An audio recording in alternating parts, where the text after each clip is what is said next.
President Jacob Zuma attended the 24th Ordinary Session of the Assembly of the Union of African States from 30 to 31st January 2015 in Addis Ababa, Ethiopia.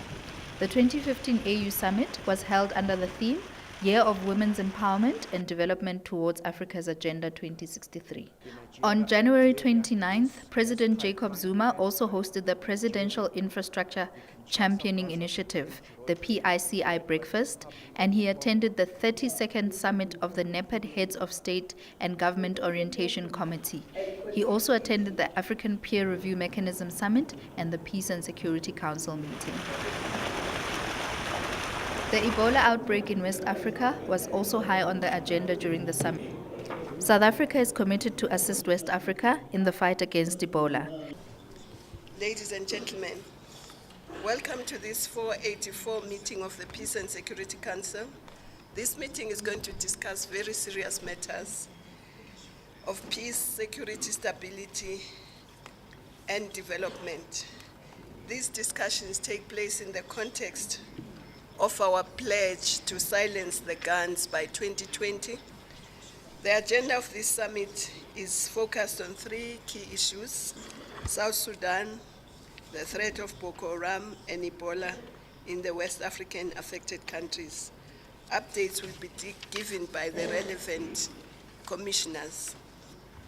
We must finalize the transitional arrangement in South Sudan so that the people of South Sudan can return to normal life. Excellencies, on the issue of Ebola, I would like to reiterate AU's solidarity with the affected countries. Let me come to the third issue that we are dealing with today, that is the issue of Boko Haram. We therefore have to act collectively to defeat this threat. And it's a threat to peace and security to all Africans. It's not just, we shouldn't look at it just as a Nigerian issue, but it's a threat to all of us. And so our collective strength and wisdom must come to bear. South Africa's foreign policy is premised on the fact that it cannot achieve a sustainable, developed, and economically integrated Africa if there is no peace and security. South Africa condemns all forms of terrorism and will support all regional and international efforts to address this scourge.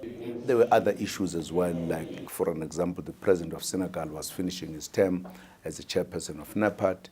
He has been re-elected unanimously. As you know also, the AU itself has elected the new chairperson, president of Zimbabwe, Robert Gabriel Mugabe. It also went smoothly without any difficulties. He has started working, and I think the conference is enjoying his chairing. He's helping even to give lectures about the struggle, the Africa, etc. As everybody says, this chair is entertaining, but is also working. So it's all going very well.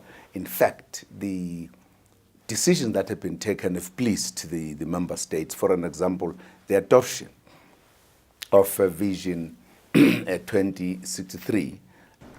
South African Professor Salim Abdul Karim was awarded the Kwame Nkrumah Scientific Award in the field of Earth and Life Sciences.